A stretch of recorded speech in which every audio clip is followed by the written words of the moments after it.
안녕하십니까, 여러분. 빛나는 책엄마 작가 곽경빈입니다. 오늘은 여러분들께 제가 지극히 개인적인 독서 방법에 대해서 공유를 해보고자 이야기를 하겠습니다. 같은 책, 다른 생각이라는 주제를 가지고 말씀드릴 건데요. 저는 아이에게 책을 읽어주거나 아니면 아이와 함께 이야기를 나눌 때 질문을 하는 편입니다. 아이가 많이 어렸을 때 어린이집 다니고 유치원 6살, 5살? 5살 이럴 때는 아이한테 제가 그냥 읽어주고 말해주는 거에 그쳤는데요. 7살이나 6살이 좀 넘으면 이젠 저하고 이야기도 하잖아요. 좀 대화가 되기 때문에 아이하고 책에 대한 이야기 아니면 제가 들려줬던 전래 동화에 관한 이야기 이런 거를 좀 물어봐요. 또 자면서 그런 거 많이 읽어줬거든요. 탈무드 같은 걸 읽어주면서 전래 동화랑 다르게 탈무드는 우리랑 문화가 좀 다르기 때문에 아이가 이해했는지 정말 스토리를 정확하게 알고 나랑 말을 나누는지 한번 요점을 파악하는 질문을 해요. 그래서 어떤 이야기지? 어, 알아들었어? 이해했어? 무슨 얘기인지 알겠어? 하면 아이가 이런 얘기잖아 하고 이야기를 해요. 그때 제가 또 마지막 질문을 또 하죠. 그렇다면 너는 이거에 대해서 어떻게 생각을 하는데? 너였다면 어땠을까?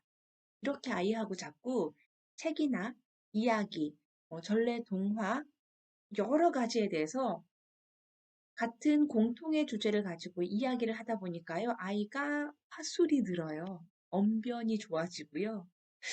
참 좋은 점인 것 같아요. 그러면서 제가 이런 유튜브를 찍고 있으니까 저희 아이도 따라서 책아이 TV라고 유튜브를 촬영하고 있습니다.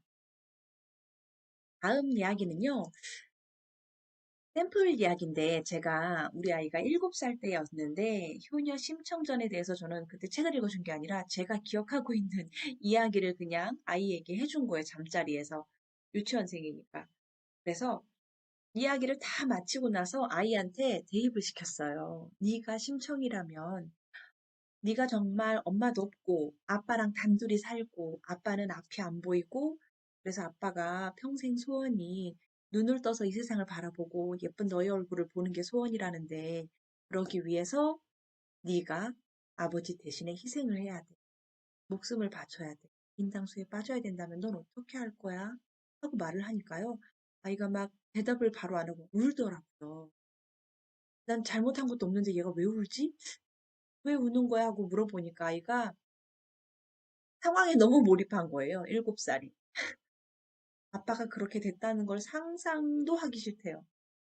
그런 나의 아빠의 모습을 보는 것도 싫지만은 아빠가 그런 상황이었다면 나도 심청이처럼 어쩔 수 없이 아빠를 위해서라면 나도 해야지 하면서 울고 있어가지고 7살인데 굉장히 감동을 많이 받았습니다. 이야기를 하다 보면 내가 생각했던 아이의 감성, 생각의 깊이라고 생각을 할까요? 그게 내가 알고 있는 거랑 좀 달라요. 그러면서 또 한 번 감동을 받아요. 그래서 다음에 제가 드릴 말씀은 속독법입니다. 알기 쉬운 종합 속독법의 이금남 작가님께서 이렇게 말씀하셨어요. 하루에 18분씩 이 한 달 안에 25일 이상을 1년에 365권의 책을 읽는다면 5년이 되면 1825권이 됩니다. 이 독서를 생활화하는 게 작가님, 이금남 작가님의 목표였다고 하고요.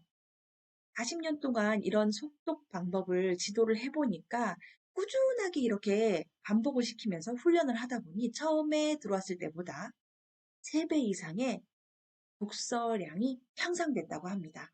이런 속독은 되게 성공적인 전략법인데요. 그냥 저희가 책을 읽어도 집중력을 요하잖아요. 줄을 막 읽으면서. 근데 속독을 활용을 하게 되면 빨리 읽고 빨리 이해가 됩니다. 이 속독 자체가 집중력을 키워주는 그런 훈련이 더 되기도 합니다. 또 다음으로 제가 말씀드리고 싶은 거는 통독법의 대표 주자라고 말씀을 드릴 수 있는데요. 야마구치 마유라는 일본의 작가님이세요. 우등생 공부법으로 유명하신 분인데요.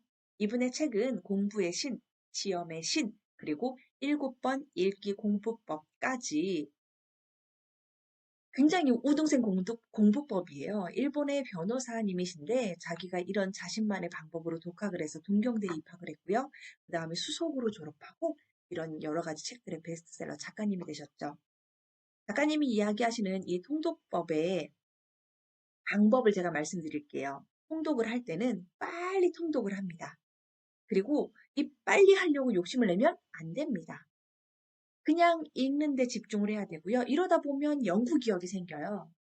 또 이거를 그냥 읽기만 하는데 열심히 내가 외우려고 노력을 하지 않아도 요점이 알아서 파악이 되고요. 그냥 읽어내는 것만으로도 이렇게 뇌에 각인이 되거든요. 그래서 책을 읽는 시간이 짧으니까 부담이 없습니다. 작가님은 30분 만에 책을 한 권씩 읽는다는데요. 저는 아직 이런 경치에까지 이르지는 못했는데 속독과 통독을 저는 섞어서 하는 스타일이거든요. 그렇게 읽으면 빠르면 1시간, 느리면 2시간 안에는 저는 책을 다 읽어요. 한 권 정도는 거뜬히 2시간 안에는 읽고 있습니다. 제가 하는 독서 방법은 속독과 통독을 섞어서 한다고 말씀드렸잖아요. 저는 속독으로 먼저 책을 훑어서 봐요. 속독으로 막 책을 보다 보면 이 속독이 눈에 읽고 뇌가 인지가 되면 나도 모르게 속독보다 조금 더 빠른 통독으로 자동으로 넘어가더라고요. 그래서 저희 남편한테 제가 권했던 방법이 남편이 이제 주식 공부를 한다고 해서 주식 관련 책을 굉장히 많이 샀어요. 베스트셀러도 사고요. 개인적으로 좋아하는 작가를 사고요. 또 관심 있는 책을 사고요. 신간을 사고요. 어쨌든 간에 막 주식책을 사다 보니까 아니 A 책을 다 안 읽었는데 B 책을 사고 B 책도 다 못 읽었는데 C 책을 또 사고 막 이러니까 제가 속이 터지는 거예요. 다 읽었어? 아니래. 근데 또 샀어? 이거는 그거랑 다른 책이래. 이렇게 저한테 자꾸 얘기하면서 책만 사는 거예요, 책만. 빨리 다 읽지도 못하면서. 자기 말로는 본인의 주장은 물론 다 다른 작가님이시고 이유가 다 달라요. 주식이라고 다 똑같은 건 아니지만 그래도 큰 줄기는 똑같습니다. 커다란 몸통 안에서 자기만의 노하우가 이렇게 가지를 치면서 다 다른 이야기를 하는 건데요. 그래서 제가 남편한테 권했던 방법이 속독이에요. 자기야, 속독으로 A책을 다 읽고 B책을 보면 A책에서 했던 이야기가 B책에 또 나오기도 해. A, B를 다 읽고 또 C를 읽잖아? 그러면 C에서는 또 같은 줄기에 이거를 메인을 두고 또 이런 방법이 있구나 하는 걸 찾을 수가 있어. 그러면서 남편이 저한테 배운 게 속독이었는데요. 제가 전문가는 아니지만 저만의 노하우를 남편한테 알려줬습니다. 제가 하는 속독 방법은요. 사선으로 읽기입니다. 네, 사선으로 책을 읽어 내려가는 건데요. 이게 처음부터 한 페이지가 그대로 사선으로는 어려워요. 문단을 사선으로 한 번씩 읽다 보면 내용이 약간 들어와요. 이게 잘 안 된다. 처음부터 잘 될 리 없습니다. 잘 안 된다. 그러면 X자로 읽으세요. X자로 대략적으로 훑고 또 X자로 훑고 이게 약간 눈에 익고 머리에 살짝 내용이 들어오면 나도 모르게 사선으로 읽고 있고 이제 문단이 아니라 한 페이지를 사선으로 막 읽어요. 이 사선으로 한 페이지씩을 막 넘어가다 보면 갑자기 내가 통독을 해요. 한 페이지를. 쾅 한 페이지를 보고 넘기고 보고 넘기고 이렇게 읽다 보면 빠르신 분은 1시간 안에 한 권을 읽고요. 조금 저처럼 느린 사람은 1시간에서 2시간 사이가 걸리기도 합니다. 근데 통독과 속독을 하게 되면 정독한 거랑은 차이가 많이 납니다. 어떤 차이가 나냐면요. 우리는 정독을 천천히 문장과 글을 스토리를 다 이해하면서 주인공이 누구고 어디에서 어떤 사건이 있었고 그래서 결론이 어떻게 된 게 정독을 하게 되면 좀 자연스럽게 녹아든다고 할까요? 그렇게 되는데 속독과 통독은 구체적인 사건 모든 게 다 기억은 안 나요. 대략적인 이런 책이구나, 이런 이야기를 하는구나 하는 게 생각이 납니다. 그래서 제가 하는 방법이 그거예요. 조금 책이라고 해서 모든 책을 다 정독하진 않잖아요. 정독하는 책이 있고, 자꾸 읽고 싶은 책이 있고, 한 번 읽고 넘기는 책이 있고, 내가 무슨 숙제나 독서 모임이나 내가 좋아하지 않거나 내키지 않는데도 꼭 읽어야 되는 책이 있어요. 이럴 때 필요한 게 속독과 통독인 거예요. 필요에 따라서 골라 읽으시면 됩니다. 그래서 제가 좋아하는 인생책, 마음에 드는 책, 그런 좋아하는 꼭 필요한 책은 속독과 통독으로 읽으면 반복해서 읽으시면 됩니다. 2번 읽으면 제가 A, B를 알았는데 3번 읽으면 A, B, C를 알게 되고요. 4번 읽게 되면 뭐 A, B, C, D까지 알게 되고요. 나도 모르게 자꾸 지식이 늘고요. 그래서 야마구치 마유 작가님께서 말씀하신 거죠. 7번 읽으면 그 책을 다 가지게 된다고 말씀을 하십니다.